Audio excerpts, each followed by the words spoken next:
नमस्कार दोस्तों। इस वीडियो में हम बात करने वाले हैं फेड की तरफ से आने वाला एक बयान जो फ्राइडे को आया था, जिसकी वजह से फ्राइडे के दिन गोल्ड सिल्वर में एक डाउन साइड रैली देखने को मिली है। और नेक्स्ट वीक में गोल्ड सिल्वर क्रूड रेंज में क्या हो सकता है, इस सारी इन्फॉर्मेशन के बारे में हम इस वीडियो में देखने वाले हैं।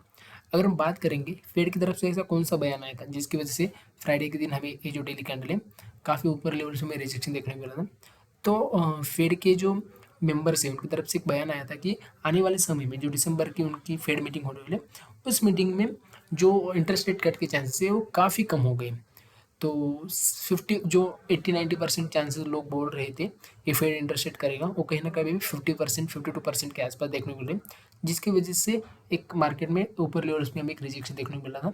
तो ये था फंडामेंटली, लेकिन टेक्निकल भी था। अगर आप ये रेड कैंडल देखेंगे तो कहीं ना कहीं यहाँ एक सेलिंग अपॉर्चुनिटी बनी थी, वही मार्केट ने यहाँ एक फेयर वैल्यू गैप ओवर है और यहीं से हमें गिरावट देखने को मिली है। अगर आप देखेंगे तो मैंने लास्ट वीक में आपको कहा था कि मार्केट एक ट्रायंगल पैटर्न बना हो रहा है, 4050 के ऊपर फ्रेश हमें बाइंग अपॉर्चुनिटी मिल सकती है, और कोई भी गिरावट मिलती है तो 3940 के आसपास भी एक बाइंग मिल सकती है। तो मार्केट में वही हुआ, नीचे तो नहीं है लेकिन जैसे ब्रेकआउट दिया 4050, तो इसके ऊपर एक अच्छी खासी रैली देखने को मिली। तो इस वीक में इस वीक में गोल्ड में क्या करना चाहिए?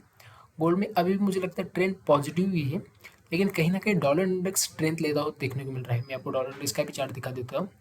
डॉलर इंडेक्स में अगर हम देखेंगे तो एक ही साथ दो पैटर्न बने, एक तो इसमें ट्रायंगल पैटर्न बना हुआ है, और दूसरा अगर देखेंगे तो कहीं ना कहीं हेड एंड शोल्डर पैटर्न भी बना हुआ है, inverse head and shoulder.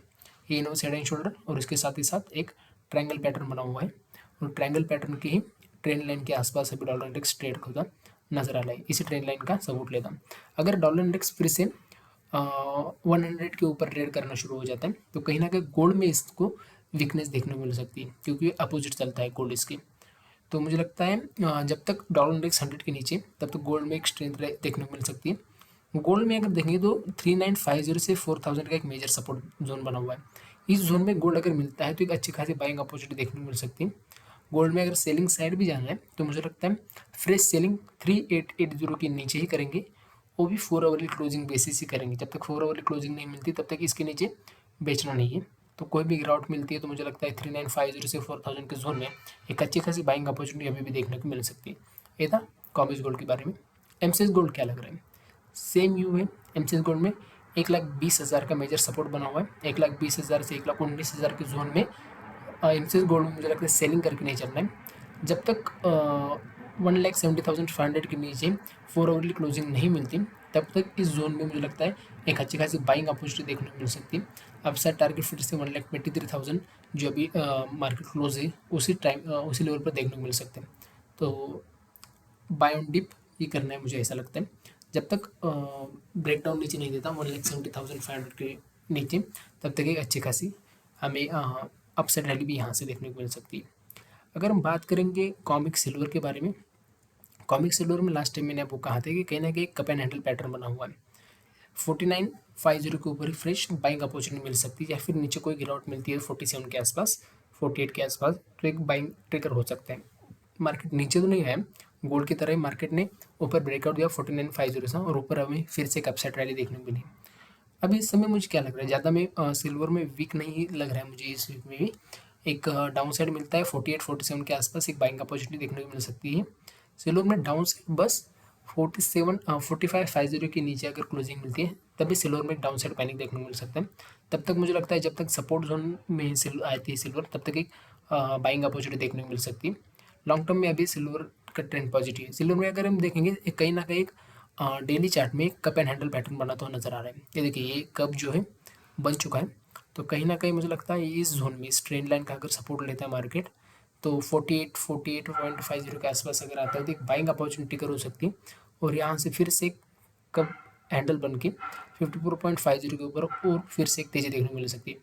Market में कहीं ना कहीं प्रॉफिट बुकिंग भी ज़रूरी है। एक अपसाइड रैली थी, फिर से नीचे सपोर्ट लिया, फिर से हमें एक प्रॉफिट बुकिंग देखने को मिल रही है। जब तक मार्केट इस 45 के ऊपर है तब तक अच्छी खासी पॉजिटिव ट्रेंड ही बना हुआ है। कोई भी डिप आता है तो मुझे लगता है बाइंग करना अच्छा रहेगा। ये था कॉमिक सिल्वर के बारे में। एमसेक्स सिल्वर क्या कहती है? एमसेक्स सिल्वर में भी वही है, एक छोटा सा कप एंड हैंडल पैटर्न बना होता जिसके ऊपर ही 1,50,000 के ऊपर फ्रेश बाइंग मैंने आपको कहा था, वैसा ही हुआ 1,50 के ऊपर फिर से एक अपसाइड रैली देखने को मिली। अभी एमसेक्स में देखेंगे तो 1,48,000 से 1,45,000 का एक मेजर सपोर्ट बना हुआ है। इस जोन में बाइंग अपॉर्चुनिटी ढूंढनी है, ना कि सेलिंग अपॉर्चुनिटी। अगर इस जोन में आता है तो अच्छी खासी बाइंग देखने को मिल सकती है। जब तक 1,39,000 के नीचे क्लोजिंग नहीं मिलती तब तक निचले लेवल पर सेलिंग करके नहीं चलना है। फिर से अगर फ्रेश बाइंग पोजिशनल देखने को अगर मिलेंगे तो 1,70,500 के ऊपर ही फ्रेश बाइंग सेलोर भी देखने को मिल सकती है। अप साइड का देख रहा हूँ और डाउन साइड का मैंने आपको लेवल्स बता दी है सपोर्ट। अगर हम बात करेंगे यूएस ऑयल की, यूएस ऑयल में अगर हम देखेंगे तो कहीं ना कहीं क्रूड ऑयल और यूएस ऑयल के बारे में अगर देखेंगे तो कहीं ना कहीं निचले लेवल पर काफ़ी अच्छे सपोर्ट बना हुए हैं। मैं आपको चार्ट चार्ट निकाल के बता देता हूँ एक बार।